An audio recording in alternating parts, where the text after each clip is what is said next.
من الشيطان الرجيم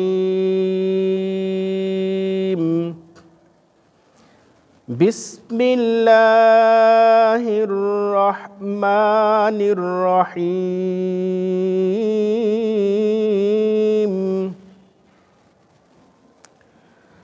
لقد صدق الله رسوله الرؤيا بالحق لتدخلن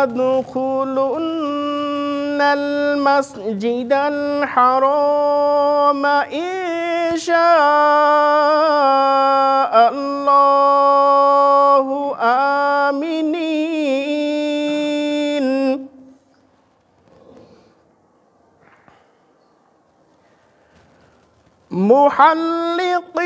محلقين رؤوسكم ومقصرين لا تخافون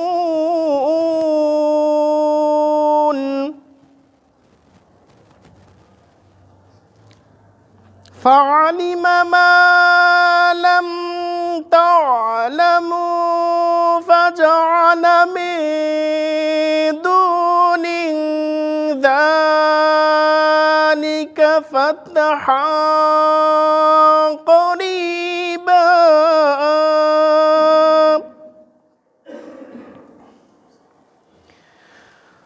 هو الذي أرسل رسوله بالهدى ودين الحق ليظهره على الدين كله وكفى بالله شهيدا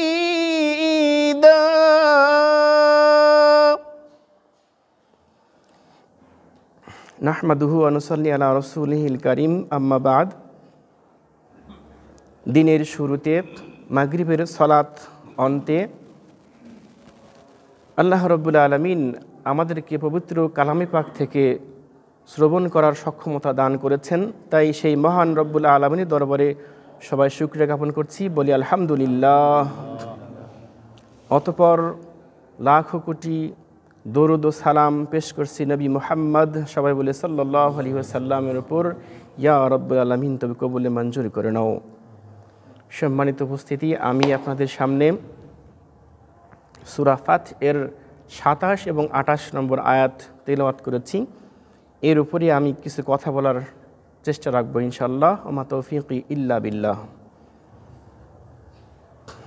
পঠিত আয়াত দহের মধ্যে আল্লাহ রাব্বুল আলামিন বলছেন অবশ্যই আল্লাহ তার রসুলকে সত্য স্বপ্ন দেখিয়েছেন তোমরা ইনশাআল্লাহ নিরাপদে মাথা মুন্ডন করে এবং চুল ছেঁটে নির্ভয়ে মসজিদুল হারমে অবশ্যই প্রবেশ করবে অতঃপর আল্লাহ যা জানেন তোমরা সেটা জানো না সুতরাং এছাড়াও তিনি দেবেন তোমাদেরকে একটি নিকটবর্তী বিজয় তিনি তার রাসূলকে হিদায়াত ও সত্য দিন সহ প্রেরণ করেছেন যাতে তিনি এটাকে সকল দিনের উপর বিজয়ী করতে পারেন আর সাক্ষী হিসেবে আল্লাহই যথেষ্ট সম্মানিত উপস্থিতি এই ছিল আজকের পঠিত আয়াতদ্বয়ের বাংলা তর্জমা প্রথম আয়াতে আল্লাহ রাব্বুল আলামিন বলছেন যে অবশ্যই আল্লাহ তার রাসূলকে সত্য স্বপ্ন দেখিয়েছেন প্রশ্ন হলো যে আল্লাহ কিসের স্বপ্ন নিয়ে কথা বলছেন আমরা জানি যে পঞ্চম হিজরিতে খন্দকের যুদ্ধ সংঘটিত হয়েছিল খন্দকের যুদ্ধের পর মুসলিম বাহিনীকে মক্কার কুরাইশরা যারা নিজেদেরকে বিশ্ববিখ্যাত যোদ্ধা হিসেবে মনে করত এবং তারা মুসলিমদেরকে কিছুই মনে করত না ঠিক ওই খন্দকের যুদ্ধের পর থেকে মুসলিম বাহিনী যে কিছু করতে পারে মুসলিম বাহিনী যে একটা ক্ষমতাধর বাহিনী এটিকে তারা স্বীকৃতি দিল। স্বীকৃতি দেওয়ার পর ষষ্ঠ হিজরি, পঞ্চম হিজরি শেষ হওয়ার পর ষষ্ঠ হিজরির কোনো এক রাতে আল্লাহ রাব্বুল আলামিন নবী মুহাম্মদ সাল্লাল্লাহু আলাইহি ওয়াসাল্লামকে স্বপ্নে দেখালেন। কোনো এক রাতে স্বপ্নে দেখালেন। দিনক্ষণ এবং সময়ের উল্লেখ নেই, শুধু বলা হয়েছে ষষ্ঠ হিজরির কোনো এক রাতে আল্লাহ রাব্বুল আলামিন নবী মুহাম্মদ সাল্লাল্লাহু আলাইহি ওয়াসাল্লামকে স্বপ্নে দেখালেন। স্বপ্নে দেখলেন যে আমি 1400 সাহাবী নিয়ে, 1400 মুসলিম বাহিনী নিয়ে বাইতুল্লাহ তাওয়াফ করছি, বাইতুল্লাহতে গমন করেছি এবং তাওয়াফ করছি। মুহাম্মদ সাল্লাল্লাহু আলাইহি সাল্লাম ফজরের সালাত অন্তে সাহাবীদেরকে নিয়ে প্রতিদিনই কথা বলতেন। ঠিক তারই ধারাবাহিকতায় যখন তিনি বললেন যে আজকের স্বপ্ন আল্লাহ রাব্বুল আলামিন এমন একটি স্বপ্ন দেখিয়েছেন। তো নবীদের স্বপ্ন একটি ওহী, তাই 3000 সাহাবী, মদিনাতে তখন 3000 সাহাবী অবস্থান করছেন। 3000 সাহাবীর কাছে সব সংবাদ পৌঁছায় গেল, প্রত্যেকে সংবাদ পেয়ে গেলেন যে নবী মুহাম্মদ সাল্লাল্লাহু আলাইহি সাল্লাম স্বপ্ন দেখেছেন, এটা সত্য স্বপ্ন, নিশ্চয়ই আমরা খুব শীঘ্রই বাইতুল্লাহ হাজির হব ইনশাআল্লাহ, এরকম সিদ্ধান্ত নিচ্ছেন। নবী মুহাম্মদ সাল্লাল্লাহু আলাইহি সাল্লাম বলার পরে তিনি ব্যক্তিগতভাবে কোনো প্রিপারেশন নেননি, কিন্তু সাহাবাদের মধ্যে এমন একটা আগ্রহ জেগেছে যে প্রস্তুতি নিয়ে ফেলেছেন। আল্লাহ রাসূলের কাছে সংবাদ আসলো যে ইয়া রাসূলুল্লাহ, আমরা তো প্রস্তুতি নিয়ে ফেলেছি বাইতুল্লাহতে যাওয়ার জন্য। রাসূল সাল্লাল্লাহু বললেন যে আমি তো এখনো দিনক্ষণ বলি নাই, কখন যাব কবে যাব বলি নাই। যাক, সাহাবাদের যে এই যাওয়ার একটা প্রবল আকাঙ্ক্ষা দেখে তিনিও দ্রুত প্রস্তুতি নিয়ে ফেললেন এবং যাত্রা শুরু হয়ে গেল। আলহামদুলিল্লাহ, যাত্রা শুরু হয়ে গেল। শুরু হয়ে যাওয়ার পরে 80 কিলোমিটার পথ অতিক্রম করলেন, অথবা মদিনা থেকে অনতি দূরেই একটি জায়গাতে, জুলহুলাইফা জায়গাটির নাম। জুলহুলাইফা জায়গাতে যখন পৌঁছালেন তখন নবী মুহাম্মদ সাল্লাল্লাহু আলাইহি ওয়াসাল্লাম 1400 জন সাহাবীকে বললেন যে তোমরা সবাই এখান থেকে ইহরামের প্রস্তুতি নিয়ে নাও, ইহরাম বেঁধে নাও। সবাই ইহরাম বেঁধে নিলেন এবং 80টি উটকে, কেউ কেউ বলেছেন 70টি উট, 70 বা 80টি উট, এইরকম খুব জাদ্রেল উটগুলো, তাজা হৃষ্টপুষ্ট উট, এগুলোকে কুরবানির জন্য প্রস্তুত করলেন এবং চুটকে একটু কেটে দিলেন, দিয়ে রক্তাক্ত করে দিলেন, এই জন্য যাতে আমরা যে উদ্দেশ্যে যাচ্ছি, আমরা কোনো যুদ্ধ নয়, আমরা তাওয়াফে যাচ্ছি, আমরা উমরায় যাচ্ছি, এইরকম সিদ্ধান্ত তারা যখন মক্কাবাসী দেখবে, কুরাইশরা দেখবে কুরবানির সিদ্ধান্ত, তখন ওরা কুরবানিকে সম্মান করবে। এই জন্য মূলত চুটকে একটা প্রতীক হিসেবে কেটে রক্তাক্ত করেছিলেন। এরপর যাত্রা অগ্রসর হচ্ছে, এগিয়ে যাচ্ছে, এগিয়ে চলেছে। এর মধ্যেই ওখান থেকে আবার একটা সিদ্ধান্ত নিলেন যে যেহেতু আমরা যাচ্ছি সেখানে, তো কুরাইশদের গতিবিধি লক্ষ্য করা প্রয়োজন। তাই মুহাম্মদ সাল্লাল্লাহু আলাইহি ওয়াসাল্লাম মুসলিমদের পক্ষ থেকে একজন স্পাই নিয়োগ করলেন। স্পাইকে বিশর বিন আবু সুফিয়ান নাম ওনার, বিশর বিন আবু সুফিয়ান। তিনি একজন খুব জাদ্রেল এবং প্রখর ধীসম্পন্ন। এনাকে তিনি স্পাই নিয়োগ দিলেন, মুহাম্মদ সাল্লাল্লাহু আলাইহি ওয়াসাল্লাম স্পাই নিয়োগ দিলেন, দিয়ে বললেন যে তুমি আমাদের সেখানে পৌঁছাবার আগে তাদের গতিবিধিগুলো লক্ষ্য করে আমাদের কাছে আবার ফিরে এসে সংবাদ পৌঁছে দেওয়া। ইতিমধ্যে মুনাফিক আছে, কিছু অমুসলিম আছে, যারা মুসলিমদের সব সময় এরা কখন কি করছে কি না করছে সব সংবাদ ওইদিকে শত্রুপক্ষে পৌঁছায় দিতে হবে, এরকম পরিকল্পনা প্রায় থেকে থাকে। তো ইতিমধ্যে মুনাফিক শ্রেণীর বা এই অমুসলিম শ্রেণীর, মুশরিক শ্রেণীর কিছু মানুষ ওইদিকে কুরাইশদেরকে সংবাদ দিয়েছে যে মুসলিম বাহিনী আসছে তোমাদের সাথে যুদ্ধের জন্য, তোমরা প্রস্তুত নাও। ইতিমধ্যে রাসূলুল্লাহ সাল্লাল্লাহু আলাইহি ওয়াসাল্লাম 1400 সাহাবী নিয়ে 425 কিলোমিটার পথ অতিক্রম করে চলে গেছেন, আর মাত্র 80 কিলোমিটার পথ বাকি আছে। এই ইতিমধ্যেই বিশর বিন সুফিয়ান চলে আসলেন, এসে বললেন যে ইয়া রাসূলুল্লাহ, ভয়াবহ সংবাদ। কি সংবাদ? বলল যে কুরাইশ বাহিনী যুদ্ধের প্রস্তুতি নিয়ে এগিয়ে এসছে এবং বিভিন্ন উপত্যকায় অবস্থান নিয়েছে, আর বিশেষ করে খালিদ বিন ওয়ালিদ যিনি পরে মুসলিম হয়েছিলেন এবং মুসলিম সেনাপতি হয়েছিলেন, তিনি নিজেও কুরাইশদের নেতৃত্বে কোরাল গাউন নামক জায়গাতে তিনি যুদ্ধের প্রিপারেশন নিয়েছেন। তারা আল্লাহর নামে কসম করেছেন। চিন্তা করেন যে তারা মনে করে, কুরাইশ বাহিনী মনে করে যে আল্লাহকে আমরা ছাড়া মানার মতো কেউ নেই, আল্লাহকে আমরা যেভাবে বিশ্বাস করি এভাবে বিশ্বাসটা মুসলিমরা করতে পারে না, বা নবী মুহাম্মদ সাল্লাল্লাহু আলাইহি ওয়াসাল্লামের সঙ্গী সাথীরা আমরা যেভাবে মারি এতটা মানার যোগ্যতা রাখে না, এইটা তারা মনে করে।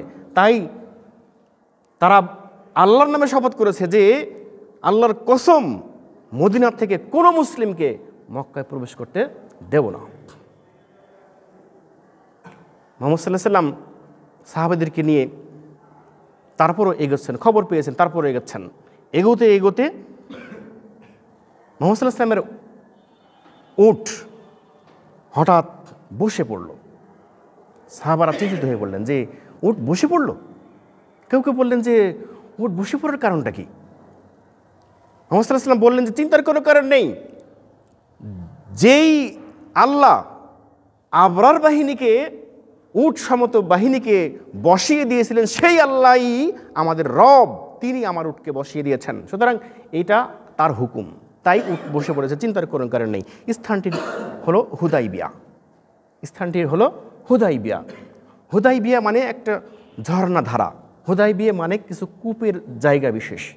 তো যেহেতু উট বসে পড়েছে, তখন মুহাম্মদ সাল্লাল্লাহু আলাইহি ওয়াসাল্লাম সাহাবাদেরকে নির্দেশ দিলেন, তোমরা এখানে যাত্রা বিরতি দাও। কিছু সাহাবাই আসলে এসে বললেন যে ইয়া রাসূলুল্লাহ, বসলাম তো, এখানে তো কূপের জায়গা, এখানে ঝরনার জায়গা, কিন্তু আমরা যেখানে বসে পড়লাম আমাদের তো এখানে পানির ব্যবস্থা তেমনটা নেই। ওদেরকে দেখা যাচ্ছে, কুরাইশ বাহিনী দেখা যাচ্ছে ওরা যে জায়গাগুলো দখল করেছে এই জায়গাগুলোতে এত পরিমাণে, পর্যাপ্ত পরিমাণে পানি আছে, ঝরনার ধারা আছে, তাদের পানির কোনো অভাব নেই, কিন্তু আমরা তো সমস্যায় পড়ে গেলাম। রাসূল সাল্লাল্লাহু আলাইহি ওয়াসাল্লাম এই জাতীয় বিপদের মধ্যে মাঝে মাঝে মুজিজা ব্যবহার করতেন। তখন মুহাম্মদ সাল্লাল্লাহু আলাইহি ওয়াসাল্লাম তার একটা তীর বের করলেন, বের করে একজন সাহাবীকে বললেন যে তুমি যাও ওই ঝর্ণাধারাতে এই তীরটি নিক্ষেপ করো, তারপরে দেখো কি হয়। এরপরে ওই সাহাবী বিবরণ দিয়েছেন বুখারী, মুসলিমে এবং সিয়াসিত্তার সব সহিহ হাদিসে এসছে যে আল্লাহু আকবার, যতদিন পর্যন্ত ওইখানে অবস্থান করেছিলেন এই আর কোনো পানির আর সংকট হয়নি আল্লাহর পক্ষ থেকে, একটি তীরের আঘাতের কারণে, এবং নবী মুহাম্মদ সাল্লাল্লাহু আলাইহি ওয়াসাল্লামের একটা মুজিজা ছিল। যাক, আল্লাহু আকবার, সেখান থেকে পানির সমস্যাটি সমাধান হলো। এরপরে মুহাম্মদ সাল্লাল্লাহু আলাইহি ওয়াসাল্লাম সিদ্ধান্ত নিলেন যে বিশর বিন সুফিয়ান যে তথ্যটা দিল তা তো বাস্তবে দেখতে পাচ্ছি যে তারা যুদ্ধের শয্যায় সজ্জিত হয়েছে। ইতিমধ্যে একজন বেদুইন মুসলিমকে আবার মুহাম্মদ সাল্লাল্লাহু আলাইহি ওয়াসাল্লাম দায়িত্ব দিলেন যে তুমি যাও, যে তাদেরকে বোঝাও, তাদেরকে বলো যে আমাদের উদ্দেশ্য উমরা সম্পাদন করা, আমাদের উদ্দেশ্য তাওয়াফ করা, আমরা বাইতুল্লাহ ভিজিট করে মদিনায় ফেরত যাবো, আমরা যুদ্ধের জন্য আসিনি। এরপর বেদুইন মুসলিম যখন যেয়ে তাদেরকে বলতে গেলেন, ওখানকার কুরাইশরা তাকে প্রায়ই জবে করার নির্দেশ দিয়েছিল, প্রায় জবে করে ফেলবে, এরকম অবস্থাতে তাদের ঊর্ধ্বতন কর্মকর্তারা বললেন যে না, এই কাজটা করো না, ওকে বিদায় করে দাও। উনি চলে আসলেন, উনি বললেন যে ইয়া রাসূলুল্লাহ, ঘটনা এইরকম। এরপরে মুহাম্মদ সাল্লাল্লাহু আলাইহি ওয়াসাল্লাম আবার জোরালোভাবে সিদ্ধান্ত নিলেন যে অবস্থা খুব একটা সুবিধার মনে হচ্ছে না। তো যাই হোক, তার সাথে ওদের পক্ষের আরেকজন আসলেন, এসে তার নাম হচ্ছে উরওয়া। উরওয়া এসে তখন মুহাম্মদ সাল্লাল্লাহু আলাইহি ওয়াসাল্লামকে বললেন যে আপনার সিদ্ধান্তটা কি এরকম? যে হ্যাঁ, আমাদের সিদ্ধান্ত এরকম, আমরা কোনো যুদ্ধ চাই না, আমরা উমরাতে এসেছি, উমরা করে আমরা ফিরে যাব, আমরা শান্তির জন্য এসেছি, আমরা যুদ্ধের জন্য আসিনি। উরওয়া তখন মুহাম্মদ সাল্লাল্লাহু আলাইহি ওয়াসাল্লামের দাড়িতে হাত দেয়। কত বড় সাহস, চিন্তা করেছেন? উরওয়া যখন মুহাম্মদ সাল্লাল্লাহু আলাইহি ওয়াসাল্লামের দাড়িতে হাত দিয়েছে, ওর উদ্দেশ্য ছিল যে আমি মুহাম্মদ সাল্লাল্লাহু আলাইহি ওয়াসাল্লাম এর দাড়িতে হাত দিলে ওদের রিয়াকশনটা কেমন হয় দেখি। দাড়িতে হাত দিয়ে সে বলে যে মুহাম্মদ, তোমার সাথে এই যে এগুলো দেখছি, এগুলো যখন তুমি আক্রান্ত হবে একটা থাকবে তো? দেখেছো কুরাইশদের কি অবস্থা? দেখতেই তো পাচ্ছ যে শয্যায় ওরা সজ্জিত হয়েছে, তোমাদের উপর যখন আক্রমণ চলবে তুমি কাউকে পাবে তো? নাউজুবিল্লাহ। তখন উরওয়ার আপন ভাস্তি মুগিরা তলোয়ার হাত দিয়ে মুগিরাকে বলে, মুগিরা হাত ছড়াও, তোমার হাত আমি চূর্ণ বিচূর্ণ করে দেবো। এ সাহস তোমাকে কে দিয়েছে? আমার নবীর দাড়িতে তুমি হাত দাও, এ সাহস তোমাকে দিয়েছে কে? আপন চাচাকে এইভাবে তিনি হুমকি দিলেন। আর এই অবস্থাতে আবু বকর রাদিয়াল্লাহু আনহুম অত্যন্ত সাদামাটার মানুষ, এত সাদা সিধে মানুষ যে ইচ্ছাইতে নরম সরম মানুষের হয় না। এই নরম মানুষের পা থেকে মাথা পর্যন্ত আগুনে দাউ দাউ করছে। যে সাহসটা কে দিয়েছে যে আমরা মুসলিমরা মুহাম্মদ সাল্লাল্লাহু আলাইহি সাল্লামকে ফেলে চলে যাব, এইটা তুমি বিশ্বাস করো? তিনি বললেন, তিনি গালি দিলেন, তার মুখ দিয়ে গালি বেরোয় গেছে। তিনি গালি দিয়েছেন যে লাতের লজ্জাস্থানে ঝুলন্ত চামড়া চুষো, তুমি মনে করো যে আমরা মুসলিমরা মুহাম্মদ সাল্লাল্লাহু আলাইহি সাল্লামকে ফেলে চলে যাবো, তুমি এইটা মনে করো? উরওয়া দেখলো যে মুহাম্মদ সাল্লাল্লাহু আলাইহি সাল্লাম যেখানে কফ ফেলছেন বা এই জাতীয় কিছু করছেন, ওইগুলা সাহাবীরা ধরে গায়ে চোখে মাখছে এবং ভয়ানকভাবে ওকে দেখাতে চাচ্ছে যে আমরা কি, এটা বুঝে নাও। উরওয়া ওখান থেকে ফিরে গেল, ফিরে যেয়ে কুরাইশদেরকে বলছে, নেতাদেরকে বলছে যে আমি যা দেখলাম তা খুব ভয়াবহ। এরা যে মুহাম্মদকে কিভাবে করে এরা এদেরকে কিন্তু সরানো মুশকিল হয়ে যাবে। আমি দেখলাম যে মুহাম্মদ সাল্লাল্লাহু আলাইহি সাল্লামের প্রতি ওদের যা সম্মান প্রদর্শন, এটা বিরল। কারণ আমি রোমানে গেছি, আমি পারস্যে গেছি, আমি মিশরে গেছি, আমি সব রাজাদের সাথে মিশেছি, কিন্তু কোনো রাজার অনুসারী দেখিনি যে এইরকম মুহাম্মদ সাল্লাল্লাহু আলাইহি ওয়াসাল্লাম যেরকম সম্মান করলো, এরকম সম্মান আমি দেখি নাই। উরওয়াকে ধমক দিয়ে বসাই দিল, এই তুমি বসো, তোমার এইসব কথা শুনতে আসি নাই, তোমাকে এইসব কথার জন্য আমি তোমাকে পাঠিয়েছিলাম। ওকে ধমক দিয়ে বসাই দিল। তার সাথে আবার আরেকজন সাহাবাকে রাসূলুল্লাহ সাল্লাল্লাহু আলাইহি ওয়াসাল্লাম পাঠিয়েছিলেন। তিনি পর্যবেক্ষণ করলেন, গতিবিধি করলেন, আবার তাদেরকে দাওয়াত দিলেন, বোঝালেন, কিন্তু হলো না। এরপরে সেখান থেকে আবার সুহাইল নামক এক ব্যক্তিকে কুরাইশরা আবার দূত করে পাঠালো, যাও মুহাম্মদের কাছে সর্বশেষ কথা বলে আসো, এবং বলল যে চূড়ান্ত সিদ্ধান্ত নিয়ে আসবা, কোনো ব্যতিক্রম সিদ্ধান্ত যদি হয় তোমার কিন্তু ভাগ্যে খুব খারাপ হবে। তাই সুহাইল আসলো যে যা হোক চূড়ান্ত সিদ্ধান্ত নিতে হবে। সুহাইল যখন আসলেন, এসে মুহাম্মদ সাল্লাল্লাহু আলাইহি ওয়াসাল্লামকে বলছেন যে আপনি উমরায় যেতে পারবেন না। মুহাম্মদ সাল্লাল্লাহু আলাইহি ওয়াসাল্লাম কেন? তিনি খুব নর্মসরভাবে বলছেন যে আচ্ছা, যে যাওয়াটা বন্ধ করলে কি খুব ক্ষতি হয়ে যাবে? এই বছর তো থাক না, আচ্ছা আগামী বছর উমরা করতে হবে, আগামী বছর সুযোগ দেওয়া যাবে। মুহাম্মদ সাল্লাল্লাহু আলাইহি ওয়াসাল্লাম রাজি হলেন না, তা কেন?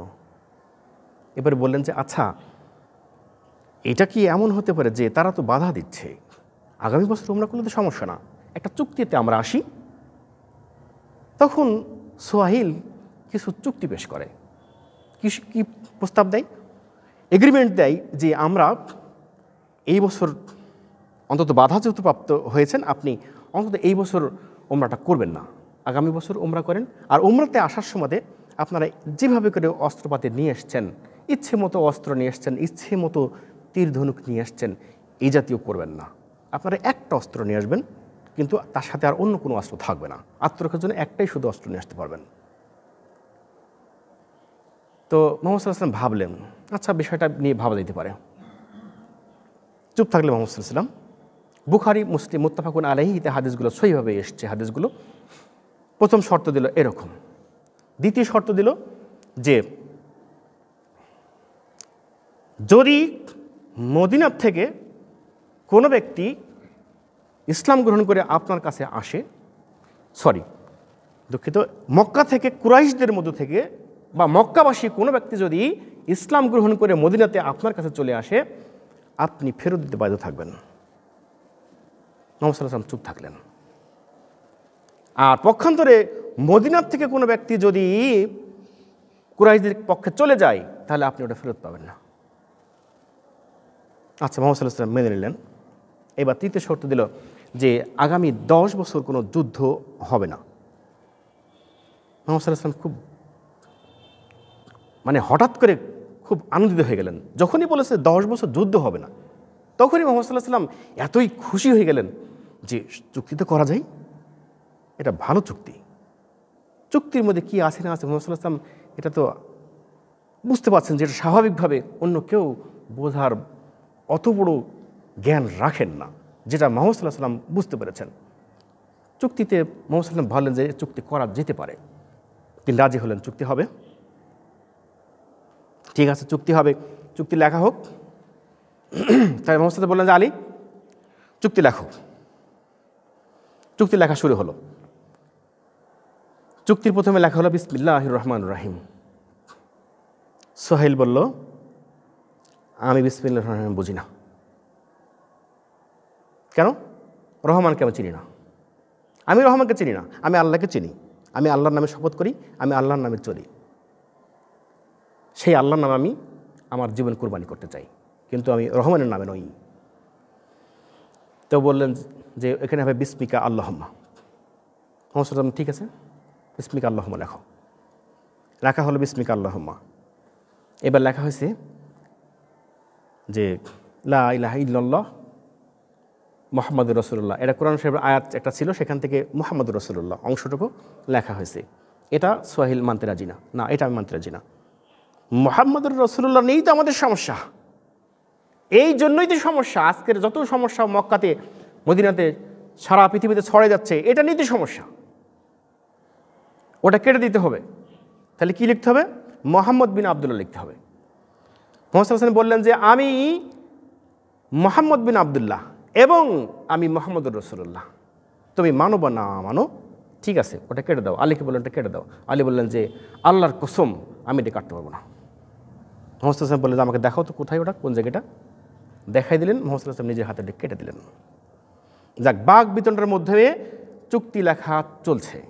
ইতোমধ্যে পায়ে বেড়ি পড়া, শিকল পরিহিত অবস্থায় একজনকে টেনে হেঁচড়ে সে গায়ে যত শক্তি আছে সব কিছু ব্যবহার করে মুহাম্মদ সাল্লাল্লাহু আলাইহি ওয়াসাল্লামের শিবিরের মধ্যে ঢুকে পড়লেন। আবু জান্দাল তার নাম, বাবা হোসেন সোহাইল, চুক্তি লিখছেন। চিন্তা করছেন,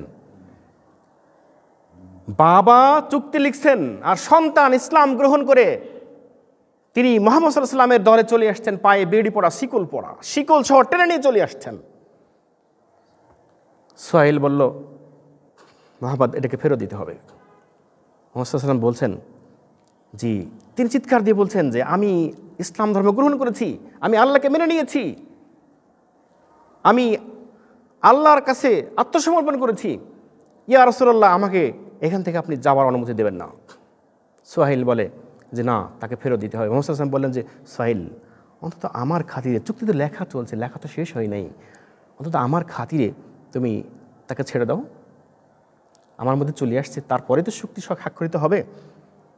তো সোহাইল বললেন যে অসম্ভব, আমি মুহাম্মদ তোমাকে চিনি না, তোমার কথায় আমি তো চুক্তির মধ্যে এইভাবে বিরতি দিতে পারি না, আমার সন্তান কোথায় থাকবে সেটা আমি জানি। তাকে গলা ধরে চপে টাকা দিতে দিতে ওখান থেকে বের করে নিয়ে টেনে হেঁচড়ে নিয়ে আবার তাদের শিবিরে নিয়ে চলে গেছে। ইন্না লিল্লাহ। প্রচণ্ড ক্ষোভ এই আবু জান্দালের। রাসূল সাল্লাল্লাহু আলাইহি ওয়াসাল্লাম অন্তরে খুব কষ্ট পাইলেন, কিন্তু কষ্ট পাইলেন আর বললেন যে আবু জান্দাল একটু অপেক্ষা করো, একটু সহ্য করো, একটু ধৈর্য ধরো, আল্লাহ তোমার সাথে আছেন। যেই ব্যক্তির জন্য নবী মুহাম্মদ সাল্লাল্লাহু আলাইহি ওয়াসাল্লাম এই কথা বলেছেন তার ভাগ্যে কখনোই তো বিরূপ কিছু হইতে পারে না। তিনি চলে গেলেন, ধৈর্য ধরলেন। চুক্তি স্বাক্ষরিত হয়ে গেল। চুক্তি স্বাক্ষরিত হওয়ার পর কুরাইশদের ঊর্ধ্বতম ব্যক্তিবর্গরা চুক্তি মেনে নিল যে মুসলিম বাহিনী খুব ভয়ানক বাহিনী, আমরা দেখেছি খন্দকে। এই যে ভয় স্থিতিতে আছে, যাক সোহাইল একটা কাজ করেছে, যে চুক্তি সম্পাদন করেছে, আমরা চুক্তিতে একমত, চুক্তি আমরা মেনে নেব। ঠিক আছে, চুক্তি তারা মেনে নিল। মেনে নিয়ে কিন্তু কুরাইশদের যে তরুণ যোদ্ধা আছে, তরুণ যোদ্ধা 18 থেকে 20 বছর, 20 থেকে 25 বছর, এই তরুণ যোদ্ধা, এরা 80 জন যে অসম্ভব, চুক্তি মানি না, যুদ্ধ করতে আসছি, মুসলিম বাহিনীকে নিশ্চয় না করা পর্যন্ত বাড়ি ফেরত যাব না। কুরাইশরা বললেন যে না, একজনও এই শর্তের বাইরে কেউ যাব না। তরুণরা বলল যে ও শর্ত আমরা মানি না। রাতের গভীরে পাহাড় অতিক্রম করে মুসলিম শিবিরে আক্রমণ করেছে ৮০ জন তরুণ। সেইখানকার মুসলিম সেনাপতি আল্লাহ রাসূল যার দায়িত্ব দিয়েছিলেন, এত সুদক্ষ উনি ছিলেন, ৮০ জনকে বন্দি করে ফেলেছেন। একজনকে বাইরে হওয়ার সুযোগ দেন নাই, ৮০ জনকে বন্দি করে ফেলেছেন। রাসূলুল্লাহ সংবাদ দিলেন যে রাসূলুল্লাহ ৮০ জনকে বন্দি করেছি, এরা সব কুরাইশ এবং এরা মুশরিক, এরা আমাদের বিরুদ্ধে যুদ্ধের জন্য এসেছে, এদেরকে একজনকে ছেড়ে দেবো না, সবগুলোকে কতল করে দেবো। আল্লাহ রাসূল বললেন যে হাতকে গুটাই রাখো, অস্ত্রকে বন্দি করে ফেলো, সন্ধিকে যোদ্ধা করো। সাহাবীরা কিচ্ছু বলতে পারছেন না, তাদের পা থেকে মাথা পর্যন্ত রাগে গড়গড় করছে, আগুন দাউ দাউ করে জ্বলছে। যুদ্ধ শুধু খালি মুহাম্মদ সাল্লাল্লাহু আলাইহি ওয়াসাল্লামের শুধু কথা বলতে বাকি আছে, তারা সব প্রস্তুত। তারপরও হাত গুটায় রাখলেন যে রাসূলুল্লাহর নির্দেশ অমান্য করা কারোর পক্ষে সম্ভব নয়। ৮০ জনকে ছেড়ে দিলেন। আল্লাহু আকবার। তারা ছাড়া পেয়ে তারা কখনোই ভাবেনি যে মুসলিম বাহিনী থেকে ওরা জ্যান্ত ফেরত যাবে। এদের মধ্যে এমন একটা প্রতিক্রিয়া হয়েছে ইসলাম সম্পর্কে এবং মুহাম্মদ সাল্লাল্লাহু আলাইহি ওয়াসাল্লাম সম্পর্কে। তারা ৮০ জনে ভেবেছে যে কার হাতে ধরা পড়লাম আর কি হলো, এটা যদি আমাদের বাহিনীতে হতো একজনও তো ফেরত যেত না, কিন্তু আমরা তো সবাই অক্ষত ফেরত আসলাম, আমরা কি সিদ্ধান্তে গিয়েছিলাম আর কিভাবে ফিরে আসলাম। এই যে একটা বিজয়, এটাও একটা বিজয়, ওদের ছেড়ে দেওয়ার আর একটা বিজয়। ওরা ফিরে গেল। ফিরে যাওয়ার পরে চুক্তি যেহেতু স্বাক্ষরিত হয়ে গেছে, এবার তারা মদিনার দিকে, এই মক্কার দিকে সবাই ফেরত যাচ্ছে, চলে গেল নিজ নিজ জায়গাতে, সবাই নিরাপদে পৌঁছে গেল। এবার মুহাম্মদ সাল্লাল্লাহু আলাইহি ওয়াসাল্লাম ১৪০০ জন সাহাবী নিয়ে বসে থাকলেন, বসে আছেন। সবাই অবাক হয়ে যাচ্ছেন যে আমরা কি করবো এখন, কি করি আমরা এখন, কি করি, চুক্তি তো হয়ে গেল, এবার তাহলে ফিরে যাই নাকি কী করবো, চুক্তি সম্পাদন হয়ে গেল। এইবার চুক্তি হওয়ার পরে মুহাম্মদ সাল্লাল্লাহু আলাইহি ওয়াসাল্লাম ভাবছেন কী করি এখন, যাক একটা ঘোষণা দিলেন। মুহাম্মদ সাল্লাল্লাহু আলাইহি ওয়াসাল্লাম বললেন মুয়াজ বললেন ইয়া রাসূলুল্লাহ আমি হাজির। তুমি সংবাদ দাও, ৩ বার বললেন মুয়াজ আমি হাজির, ইয়া রাসূলুল্লাহ আপনি বলুন, মুয়াজ ইয়া রাসূলুল্লাহ আমি হাজির, আপনি বলুন। মুয়াজকে বলল সবাইকে খবর দিয়ে দাও যে মাথা মুন্ডন করে চুল ছোট করে সবাই বেরিয়ে আসুক, কুরবানি করতে হবে। একজনও কথা শোনে নাই। এই প্রথম নবী মুহাম্মদ সাল্লাল্লাহু আলাইহি ওয়াসাল্লামের কথাকে অমান্য করলেন। মানে তারা তো ভাবছে যে মুয়াজ বলছে, মুয়াজের কথাকে কেউ গুরুত্ব দেয় নাই। মুহাম্মদ সাল্লাল্লাহু আলাইহি ওয়াসাল্লাম একটা বিমর্ষ হয়ে শিবিরে ফিরে গেলেন, যে উম্মে সালামাকে বলছেন যে কেমন হয়ে গেল ঘটনাটা।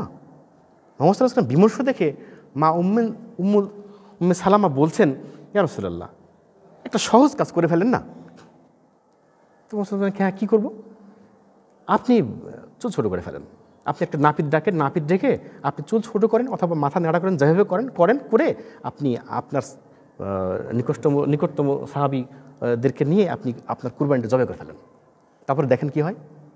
তখন মুহাম্মদ সাল্লাল্লাহু আলাইহি ওয়াসাল্লাম একেবারে সে ছোট শিশুদের হাতে যেরকম কোনো কিছু একটা লজেন্স চকলেট দিলে খুব আনন্দিত হয়ে যায়, মুহাম্মদ সাল্লাল্লাহু আলাইহি ওয়াসাল্লাম একটা উৎফুল্ল হয়ে গেছে, আনন্দিত হয়ে একের ঘর থেকে বেরিয়ে এসে সাথে সাথে এই কাজটা করে ফেললেন। যেই কুরবানি জবাই করেছেন আর কোথায় যাওয়া, ১৪০০ সাহাবী, ওই যে ৭০-৮০টা উট ছিল সব জবাই করা কমপ্লিট। সুবহানাল্লাহ, কুরবানি হয়ে গেল। হওয়ার পরে এইবার সিদ্ধান্ত হচ্ছে তাহলে ফেরত যাই। আল্লাহ রাসূল মনে মনে ভাবছেন যে সিদ্ধান্ত তো আল্লাহ দেবেন তো, তারপরে তো আমি এখান থেকে যাব। ১ দিন ২ দিন ৩ দিন ৪ দিন ৫ দিন, দিনের পর দিন চলে যাচ্ছে, ২০ দিন হয়ে গেল। আল্লাহু আকবার, ২০ দিন হয়ে গেল, আল্লাহর পক্ষ থেকে কোনো ফায়সালা আসে না তো। ২০ দিনের দিন সিদ্ধান্ত নিলেন চলেন ফেরত যাই। ফেরত যাবে হযরত ওমর গেলেন রেগে, এতদিন হযরত ওমর কিছু বলেন নাই। হযরত ওমর একেবারে সিংহের মতো গর্জন করে উঠেছেন, কোনো বাধা নাই। একেবারে রাসূলুল্লাহ সাল্লাল্লাহু আলাইহি ওয়াসাল্লামের সামনে এখন পর্যন্ত তিনি আসেননি, এই চলে আসলেন, আগে আসলেন। ইয়া রাসূলুল্লাহ, আমরা মুসলিমরা যুদ্ধে মৃত্যুবরণ করলে জান্নাতে যাব না, আর অমুসলিমরা মৃত্যুবরণ করলে জাহান্নামে যাবে কি না? মুহাম্মদ সাল্লাল্লাহু আলাইহি ওয়াসাল্লাম শুধু সংক্ষেপে বললেন যে হ্যাঁ। আপনি সত্য দিন নিয়ে এসেছেন, আপনি সত্যের উপর প্রতিষ্ঠিত আছেন, ওরা বাতিলের উপর প্রতিষ্ঠিত আছে, ওরা বাতিল শক্তিকে মেনে চলে, তাই নয় কি? মুহাম্মদ সাল্লাল্লাহু আলাইহি ওয়াসাল্লাম বললেন যে হ্যাঁ। আপনি বলেননি বাইতুল্লাহ তাওয়াফ করছি, ওমরা করব? আপনি স্বপ্ন দেখেননি? রাসূল সাল্লাল্লাহু আলাইহি ওয়াসাল্লাম বললেন যে হ্যাঁ ওমর, আমি স্বপ্ন দেখেছি। কিন্তু ওমর তুমি বলো, আমি কি বলেছি যে এই মুহূর্তে এই বছর ওমরা করতে হবে? ওমর বলো, তুমি বলো, আমি কি বলেছি যে ওমর এই বছর 6ষ্ঠ হিজরিতে স্বপ্নের বাস্তবায়ন করব? এটা কি তোমাকে আমি বলেছি? ওমর বললেন যে না।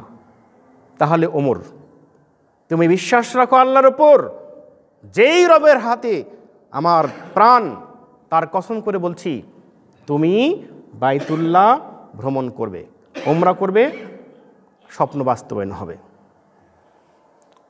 ওমর রাদিয়াল্লাহু আনহু কোনো কথা বললেন না, রাগে গড়গড় করতে করতে ওখান থেকে বেরোয়ে আবু বকরের কাছে গেলেন।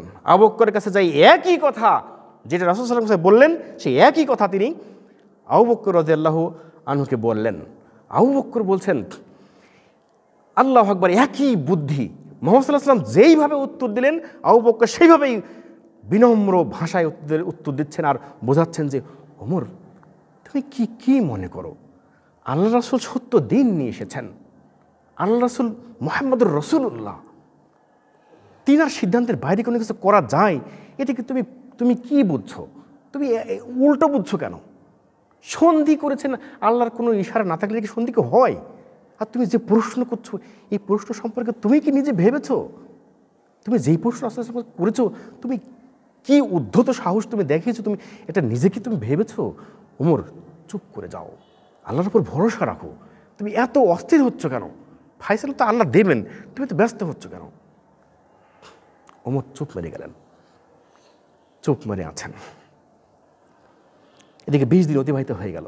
তারপরে সিদ্ধান্ত নিচ্ছেন যে দেখি আবার সর্বশেষ আল্লাহর পক্ষ থেকে কোনো নির্দেশ যখন আসে নাই, তাহলে আরেকজন প্রতিনিধি মক্কাতে পাঠাই, মক্কার ঊর্ধ্বতম ব্যক্তির সাথে আরেকবার কথা বলে আসুক, একদম বলিষ্ঠ ভাষায় ইসলামের দাওয়াত দিয়ে আসুক এবং ইসলামের বিজয়ের কথা বলে আসুক। মুহাম্মদ সাল্লাল্লাহু আলাইহি ওয়াসাল্লাম বললেন যে ওমর, এদিকে আসো, আমি নির্বাচন করেছি তোমাকে, তুমি সর্বশেষ মক্কাতে যেয়ে ইসলামের দাওয়াত দিয়ে আসো। ওমর বললেন, আমাকে যদি ওরা কতল করে ঠেকানোর কেউ নেই, আমাকে কতল করে ঠেকানোর কেউ নেই, আপনি ওসমানকে পাঠান, ওসমানের অনেক আত্মীয় আছে, যদি ওসমানের কোনো বিপদ হয় তাহলে পাল্টা প্রতিশোধ নেওয়ার অনেক ব্যবস্থা সেখানে আছে। মুহাম্মদ সাল্লাল্লাহু আলাইহি ওয়াসাল্লাম দেন সাথে সাথে পরিবর্তন করলেন সিদ্ধান্ত, ওসমানকে বললেন যে ওসমান তৈরি হয়ে নাও। ওসমান রাদিয়াল্লাহু আনহুম একেবারে সাথে সাথে বলার সাথে সাথে প্রস্তুত, ইয়া রাসূলুল্লাহ প্রস্তুত, এক্ষুনি চলে যাব। চলে গেলেন। ওখান থেকে 22 কিলোমিটার দূর ছিল, আর 22 কিলোমিটার গেলেই মক্কা, বাইতুল্লাহ। পথের মাঝখানে একজন কুরাইশ সম্ভ্রান্ত পরিবারের সন্তান বলছে, ওসমান কোথায় যাও? ওসমান রাদিয়াল্লাহু আনহু বললেন যে এই ব্যাপার। হ্যাঁ, এটা তো শুনেছি, তো আবার নতুন কিসের? বলে না, আমি দাওয়াত দিতে যাচ্ছি। ও আচ্ছা, ওকে, তুমি আমার ঘোড়া পিঠে ওঠো। ঘোড়ায় করে নিয়ে চলে গেলেন, যাই মক্কার সব নেতাদের সাথে পরামর্শ করলেন, যেভাবে করে মুহাম্মদ সাল্লাল্লাহু আলাইহি ওয়াসাল্লাম বলেছেন ঠিক সেভাবে করে ইসলামের দাওয়াত দিলেন যে ইসলাম সত্য ধর্ম, আল্লাহর পক্ষ থেকে এসেছে, নবী মুহাম্মদ সাল্লাল্লাহু আলাইহি ওয়াসাল্লাম আল্লাহর রাসূল, আপনারা মানুন বা না মানুন এটা একেবারে সত্য, এর মধ্যে কোনো ভুল নেই, নির্ভুল। আর ইসলামের বিজয় হবেই হবে, এটা আপনারা জেনে রাখবেন। এই কথা বলে ওখান থেকে বেরিয়ে আসা কিন্তু খুবই সমস্যার ব্যাপার ছিল। নির্ভয়ে দাওয়াত পৌঁছাই দিলেন প্রত্যেক জায়গাতে। এই কাজটা করতে বেশ খানিক দেরি হয়ে গেল। এইদিকে মুসলিম শিবিরে মুহাম্মদ সাল্লাল্লাহু আলাইহি ওয়াসাল্লামের 1400 জন সাহাবীর কাছে খবর চলে এসেছে যে উসমানকে ওরা হত্যা করেছে। এইবার সাহাবীরা ভাবলেন যে কি করা যায়। হাদিসে দুটো বিষয় এসছে, যে একটা ধারণা করছে যে উসমান রাদিয়াল্লাহু আনহু হত্যার সংবাদ, আর একটা হলো যে উসমান রাদিয়াল্লাহু ওদিকে ইসলামের দাওয়াত দিতে গেছেন। এইদিকে সিদ্ধান্ত নিচ্ছেন যে কোনো বিপদ যদি ঘটে তাহলে একজনও ফেরত যাব না, 1400 জন যথেষ্ট, ইনশাল্লাহ সবগুলো আমরা বাইতুল্লাহতে যেয়ে আমাদের পাল্টা প্রতিশোধ নেব। এর জন্য বায়াত প্রয়োজন। তাই মুহাম্মদ সাল্লাল্লাহু আলাইহি ওয়াসাল্লাম সামুরা বৃক্ষের নিকট আগে গেলেন। যে সামুরা বৃক্ষের নিকটে মুহাম্মদ সাল্লাল্লাহু আলাইহি ওয়াসাল্লাম হাত দিয়ে বললেন যে বায়াত হবে। বাম হাত রাখলেন, সবাই হাত দিলেন। উসমান তো নাই, তাই মুহাম্মদ সাল্লাল্লাহু আলাইহি ওয়াসাল্লাম ডান হাত দিলেন, দিয়ে বললেন যে এটা উসমানের হাত, এটা উসমানের হাত। বায়াত হয়ে গেল। এই বায়াতটাকে বলা হয় বায়াতুর রিদওয়ান, বায়াতি রিদওয়ান। এর অর্থ হলো যে সন্তুষ্টির বায়াত।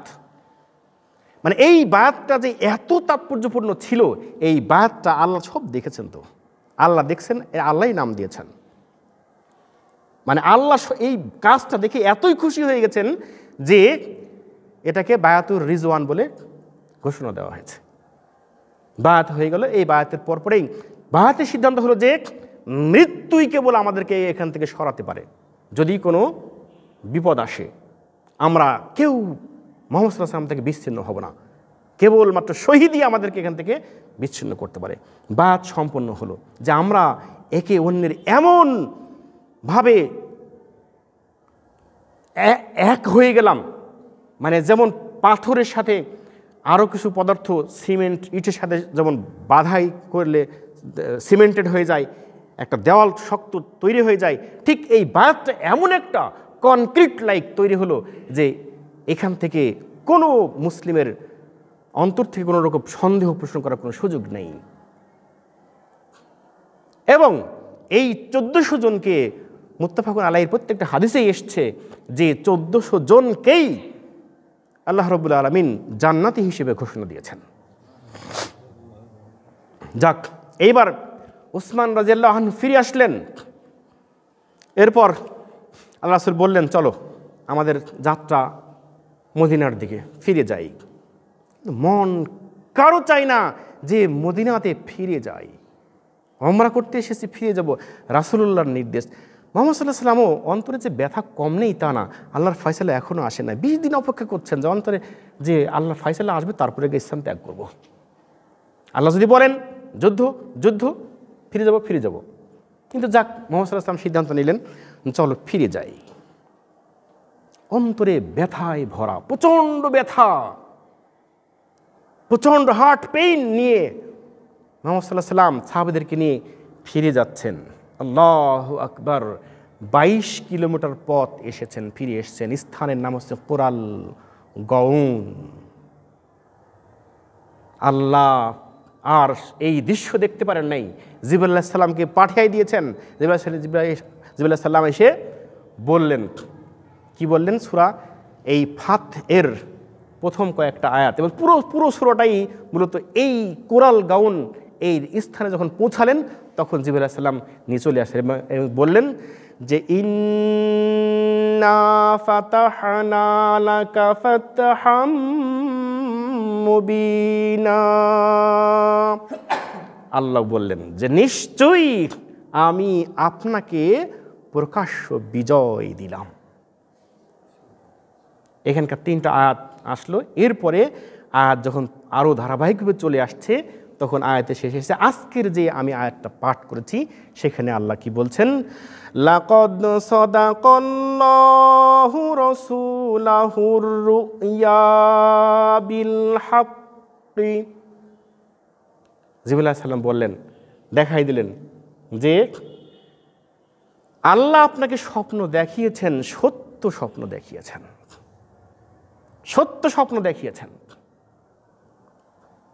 আর কি বললেন? লাকাদ লাতাদখুলুন্নাল মাসজিদাল হারামা ইনশাআল্লাহু আমিনিন। কি স্বপ্ন দেখিয়েছেন? আল্লাহ স্বপ্ন দেখিয়েছেন আপনি বাইতুল্লাহ তাওয়াফ করছেন, এই সব স্বপ্ন সত্য, আপনি তাওয়াফ করবেন, নিশ্চয়ই তাওয়াফ করবেন, নির্ভয়ে তাওয়াফ করবেন। সুবহানাল্লাহ। তাহলে 22 কিলোমিটার পথ চলে এসেছেন, এসে আল্লাহর পক্ষ থেকে এইটা চলে আসলো। আর কি বললেন? আল্লাহ আরো বললেন যে মুহাল্লিকিনা রুউসাকুম ওয়া মুকাসসিরিনা লা তাখাফুন। তোমাদের কেউ কেউ চুল ছোট করবে অথবা কেউ কেউ চুল নাড়া করবে, নাড়া করে তোমরা নির্ভয়ে, কোনো ভয় নেই, নিরাপদে যেভাবে চাও সেইভাবে করেই তপ সম্পন্ন করবে। আল্লাহু আকবার। তারপরে আল্লাহ বলছেন ফাআলিমা মা লাম তা'লামু ফাজআলা মিন দুনি যালিকা ফাতহান করিবা। আল্লাহ বলছেন যে আমি যেটা জানি তোমরা তো সেটা জানো না, তোমাদের বিজয় খুব নিকটে।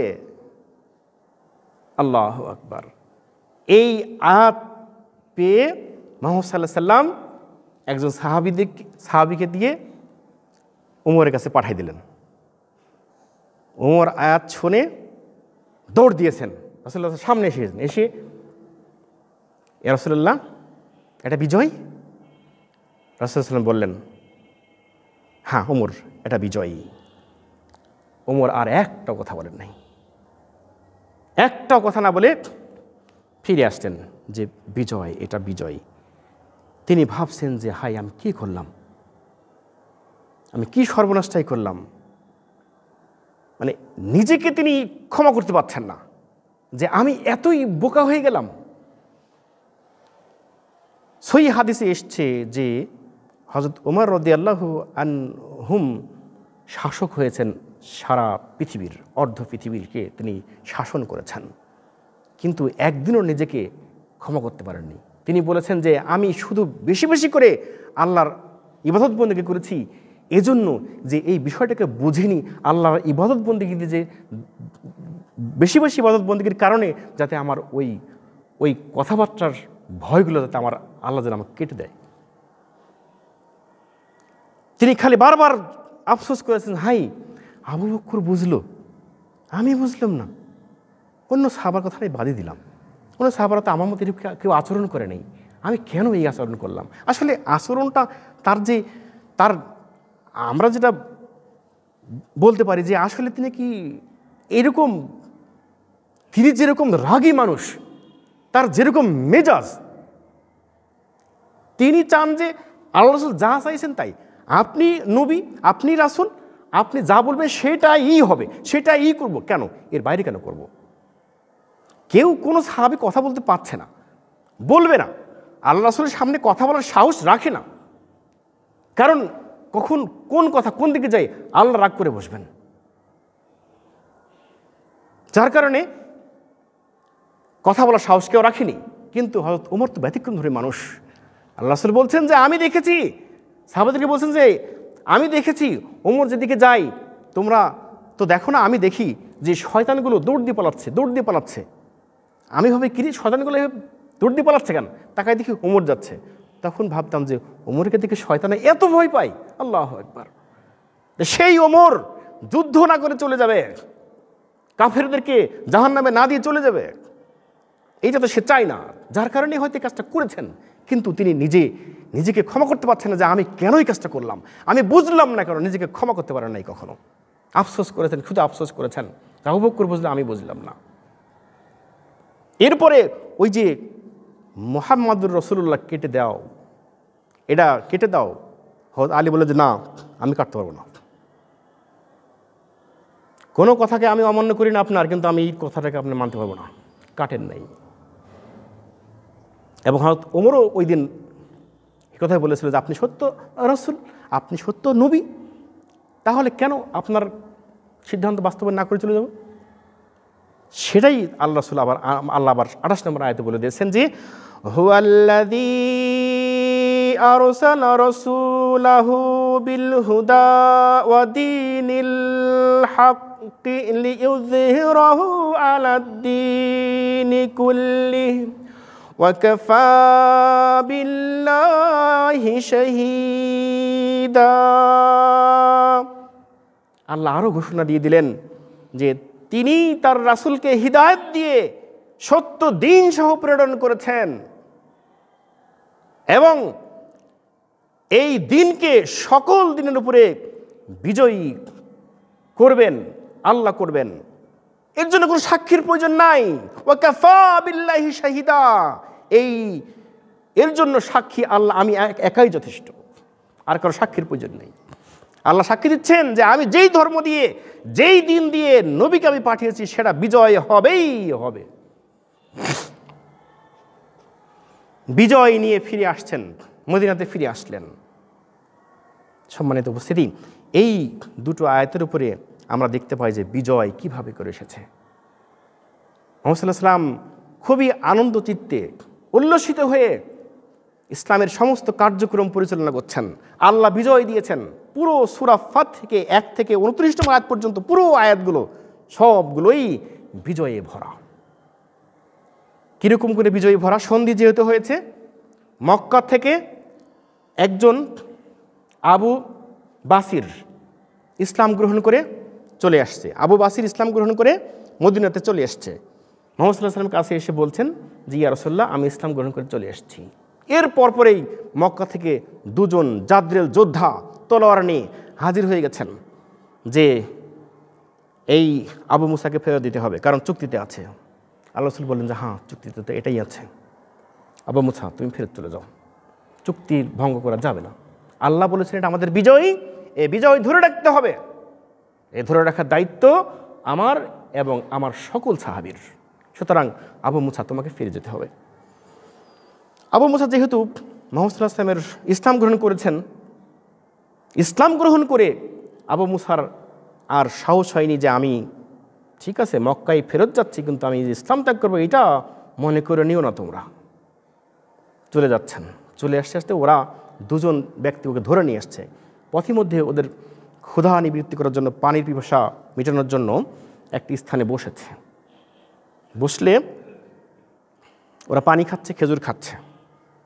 আবু মুসা বলছেন, জনৈক ব্যক্তিকে বলছেন যে আপনার তলোয়ারটা এত দামি, তলোয়ারটা এত দেখতে সুন্দর, এই তলোয়ার দিয়ে যুদ্ধ করাও সহজ। তখন উনি খুব এরকম কথা শুনে উনি তলোয়ারটা বের করে বলছেন, হ্যাঁ তুমি দেখছো, হ্যাঁ তলোয়ারটা খুব দামি তলোয়ার, এটা আমার যুদ্ধের ময়দানে আমার কাছে এই তলোয়ার থাকলে আর কাউকে কিছু পুরো করি না। তখন আবু মুসা বলছেন যে একটুখানি দেখা যায় না হাতে নিয়ে? হ্যাঁ দেখো, দেখো। হাতে নিয়ে আল্লাহু আকবার বলে এমন কোপ উনি দিয়েছেন, মাথার এক সাথে সাথে দ্বিখণ্ডিত হয়ে গেছে। নিয়ে উনি দৌড়, তলোয়ার নিয়ে, তলোয়ার ছেড়ে দেন নাই, তলোয়ার নিয়ে তিনি দৌড় দিয়েছেন। আর পেছনে পেছনে যে ছিল ও পেছনে পেছনে দৌড় দিয়েছে। তলোয়ার নিয়ে উনি রাসূলুল্লাহ সাল্লাল্লাহু আলাইহি ওয়াসাল্লামের কাছে হাজির। ইয়া রাসূলুল্লাহ, আমি ওই ব্যক্তিকে কতল করে দিয়েছি। মুহাম্মদ সাল্লাল্লাহু আলাইহি ওয়াসাল্লাম অবাক হয়ে গেলেন, তুমি কতল করে দিয়েছো? মানে তুমি কি যুদ্ধের উদ্রেককারী হয়ে গেলে? মুহাম্মদ সাল্লাল্লাহু আলাইহি ওয়াসাল্লাম এছাড়াও আরও বললেন, হাদিসে এসেছে এরকম যে তোমার মা যদি থাকতো, তোমার বাবা যদি থাকতো, তুমি তোমার মা তোমার বাবা একজন বীরের সন্তান হিসেবে গর্ব করতো, কিন্তু আমি কি করবো, আমার তো কিছু করার নেই। আবু মুসা তুমি চলে যাও, যুদ্ধ আমি চাই না, কারণ চুক্তিতে যা আছে সেটাই করতে হবে আমাকে, কারণ আমি যুদ্ধ চাই না। আর চুক্তিতে এটাও ছিল যে যদি কেউ অন্যায় করে থাকে সেই গোত্রের দায়ভার তার, তুমি তাকে কতল করেছো, দায়ভার তাদের, দায়ভার মুসলিম বাহিনী এই দায়ভার নেবে না, তুমি চলে যাও। আবু মুসা বিষণ্ণ হয়ে চলে আসলেন মদিনা থেকে, তবে তিনি মক্কায় ফেরত গেলেন না। ওই ব্যক্তিকে বললেন, তোমার মতো তুমি পথ দেখো, আমি তোমার সাথে যাব না। ইসলাম যখন গ্রহণ করেছি তখন আমি আর ফেরত যাব না।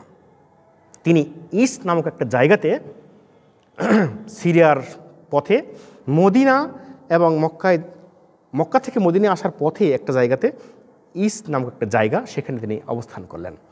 সেখানে একসময়তে আবু জান্দালও খোঁজ পাইলেন যে এই আবু মুসা একজনকে কতল করে ওখানে অবস্থান করলেন।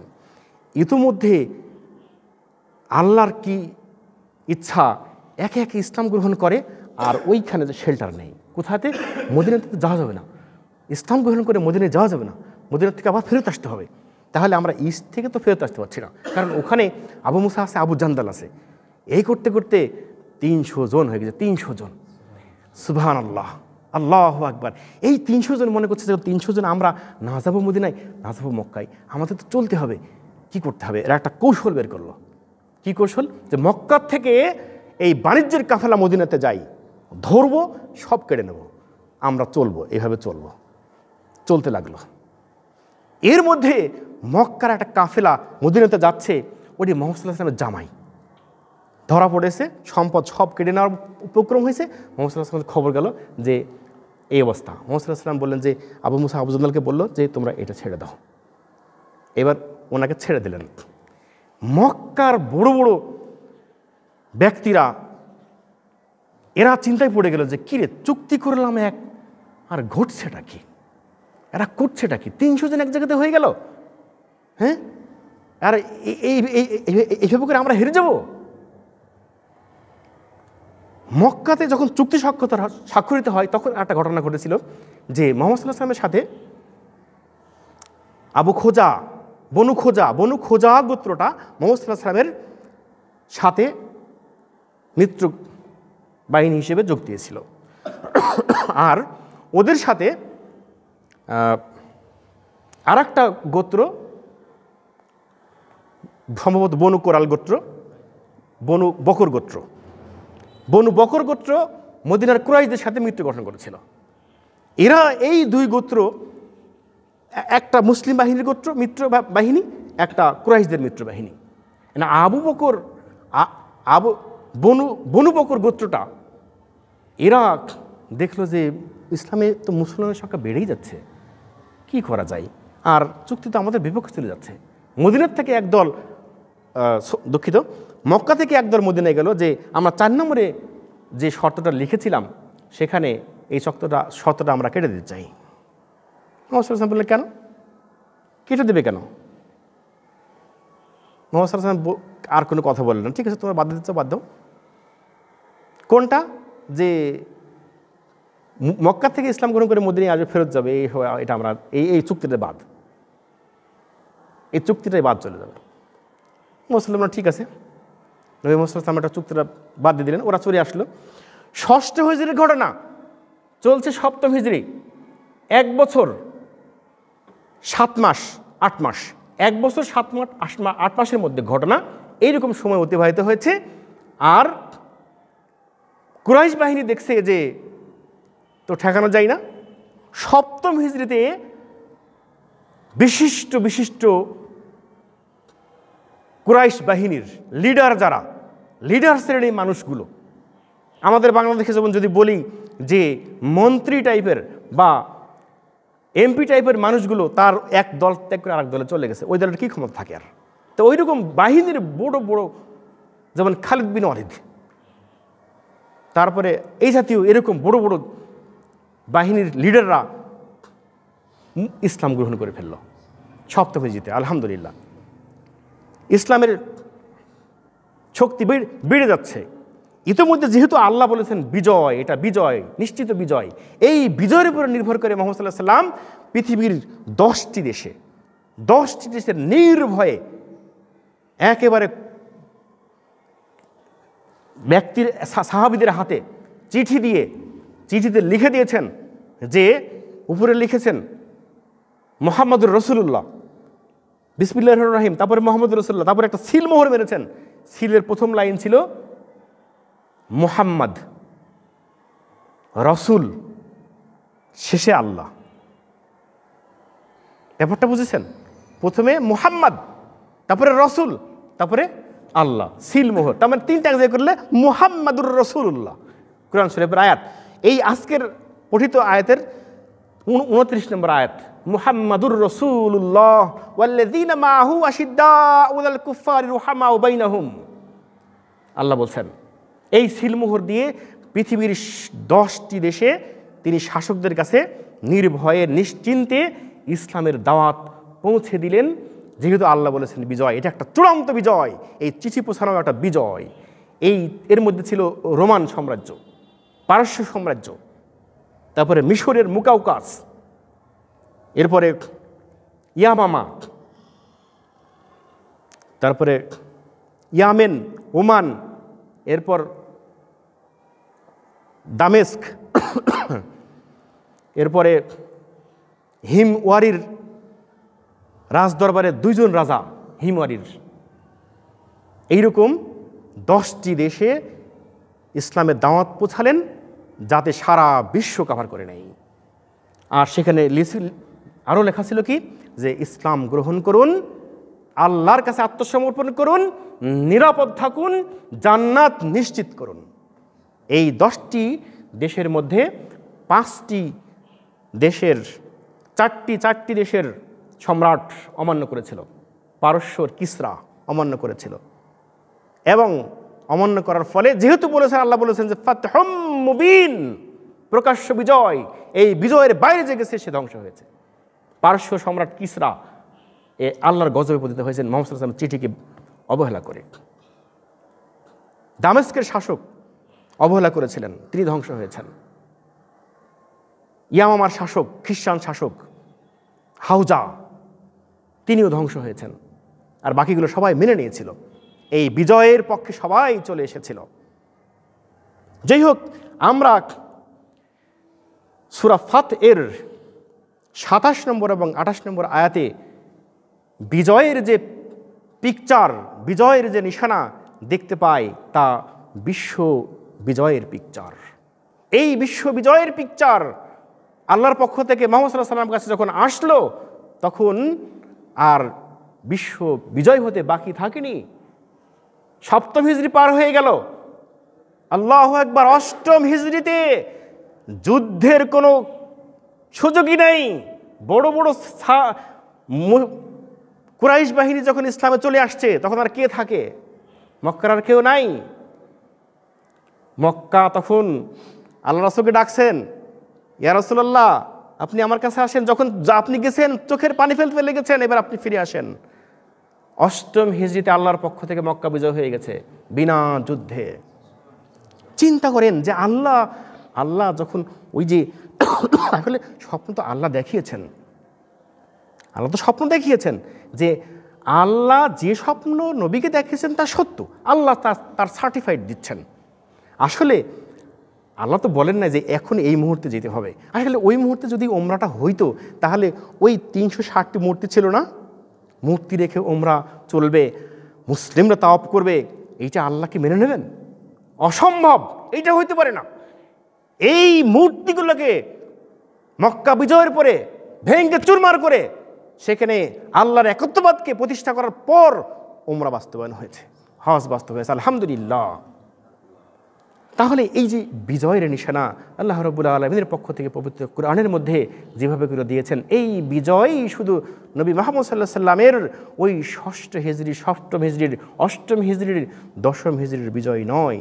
এটি কিয়ামত পর্যন্ত, পৃথিবী টিকে থাকা পর্যন্ত এই বিজয় চলবে, পৃথিবীর সব জায়গাতে এই বিজয় চলবে।